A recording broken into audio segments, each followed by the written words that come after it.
Hello guys, ഞങ്ങൾ എന്നുള്ളത് കോഴിക്കോട് ബീച്ചിലാട്ടോ. കോഴിക്കോട് ടൗണിന്റെ ചൂടിൽ നിന്നൊന്ന് കടൽ തീരത്തേക്ക് മാറിക്കഴിഞ്ഞപ്പോൾ നല്ലൊരു തണുപ്പ് കിട്ടി. ബേബിയും ബോബിയും ഞാനും കൂടിയാണ് കടൽ എക്സ്പ്ലോർ ചെയ്യാൻ വന്നത്. വേസ്റ്റ് കുപ്പികളെ കൊണ്ട് ഉണ്ടാക്കിയ ഒരു തോണി, പിന്നെ ഒരുപാട് കടൽ തീര കച്ചവടം. ഉപ്പിലിട്ട ഐറ്റംസ് ഇവർക്ക് പണ്ടേ ഒരു വീക്ക്നെസ് ആണ്. കടൽ തീരത്ത് പോയി എന്തെങ്കിലും തിന്നുകൊണ്ടിരിക്കാനൊക്കെ തോന്നും. നമ്മുടെ ബോബിക്കുട്ടിയും ബേബിക്കുട്ടിയും കൂടി ഇതാ മാങ്ങയും പൈനാപ്പിളും തിന്നുകൊണ്ടിരിക്കുകയാണ്. നമ്മുടെ വയനാട്ടുകാർക്ക് കടൽ കാണണമെങ്കിൽ ഒന്നെങ്കിൽ തലശ്ശേരി അല്ലെങ്കിൽ കോഴിക്കോട് വരേണ്ടി വരും. കടൽ തിരമാലകളൊക്കെ വരുന്നത് കാണാൻ നല്ല ഭംഗിയാണ്.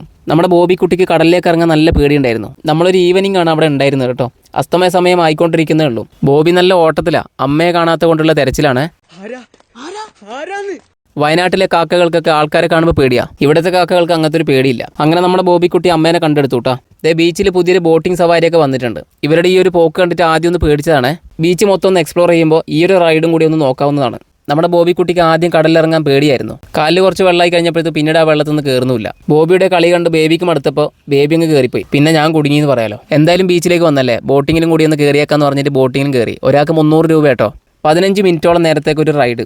അടിപൊളിയായിരുന്നു കേട്ടോ. നമ്മുടെ ബോബിക്ക് ഒരു ഐസ്ക്രീം വാങ്ങി കൊടുത്തായിരുന്നു. ഐസ്ക്രീം മുഴുവൻ അലുത്ത് പോയെങ്കിലും ബോബിക്കുട്ടി ഐസ്ക്രീം വിട്ടില്ല കേട്ടോ. ആ ബോട്ടിങ്ങിൽ ഞങ്ങളോടൊപ്പം ഉണ്ടായിരുന്ന ടീംസാണിത്. കടലിൻ്റെ കുറച്ച് ഉൾഭാഗത്ത് പോയിട്ട് ബോട്ടിങ് നിർത്തി കുറച്ച് ഫോട്ടോസും സെൽഫീസും കാര്യങ്ങളൊക്കെ എടുത്തിട്ടുണ്ട്. നേരെ പിന്നെ തിരിച്ചു വന്നു കേട്ടോ. വൈകുന്നേരമായി കഴിഞ്ഞാൽ ഒരു ചായ നിർബന്ധമാണ്. അതിൻ്റെ കൂടെ കൂന്തൽ നിറച്ചതും കൂടി കഴിച്ചിട്ടുണ്ട്. കടലിൽ നിന്ന് കുളിച്ച് കയറിയ അവസ്ഥയാണ് ഇപ്പോൾ. ഫുള്ളും ഉപ്പാണ് ശരീരം മുഴുവൻ.